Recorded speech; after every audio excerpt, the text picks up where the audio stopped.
Okay, we've talked about our nucleophiles. Now let's talk about the electrophiles, the thing getting attacked, the thing that's electron poor. So it turns out that the most important thing to consider for an SN2 reaction is how hindered your carbon bearing the leaving group is. Remember how this reaction works. My nucleophile is going to come in and try to make a bond to the carbon that is bearing that bromide or chloride or iodide, whatever, that leaving group. Okay? And so it has to happen at that carbon, and it has to happen from this direction. The attack has to happen pretty much exactly opposite that carbon leaving group bond. Right? So it's kind of a 180-degree angle between the nucleophile, the carbon, and the leaving group. That's important. And so if I have a methyl group here with all these tiny little puny hydrogens, those hydrogens are not going to get in the way. So this is going to be the fastest kind of SN2 reaction there is. Here, now I've got some kind of alkyl group up here. And I still only have two hydrogens, but even now, that will create a little bit of steric hindrance for attack from my nucleophile. So this is going to be a little slower. And so this carbon that bears two alkyl groups on it is going to be slower yet, right? So that's even more hindered than what we'd call the primary. Again, quick review, carbon with only one bond to something cool like that and two bonds to hydrogens. This is primary, this is secondary, and this is tertiary. So now this tertiary's got three big alkyl groups that is blocking attack to that carbon. And so we are not going to see any SN2 reaction at that tertiary carbon. So if my carbon bearing the leaving group has bonds to three other not hydrogen things, then I'm not going to be able to do an SN2 reaction because it is too crowded, right? There is just too much between my nucleophile and the carbon is trying to attack. So again, in terms of rate, the less hindered, the better. Methyl is best. Primary is okay too, still pretty fast. Secondary is quite a bit slower. Tertiary, comes to a halt, will not happen.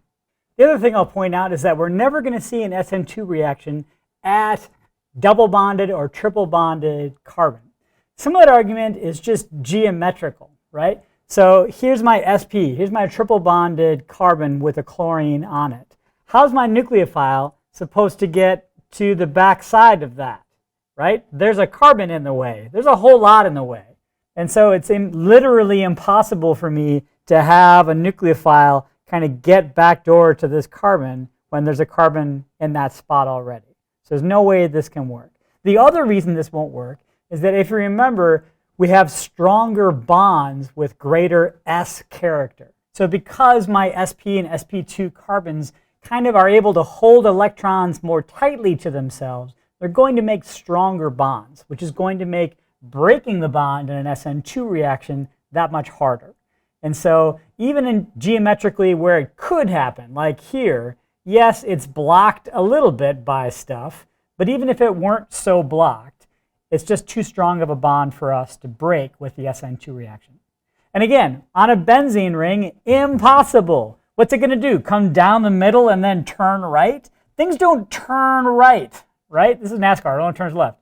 The idea is I cannot have something flying in to get backside to that leaving group because this carbon is in the way, right? So backside attack is impossible as it is here and here and here. You're not going to see an SN2 reaction. Here are two diastereomers.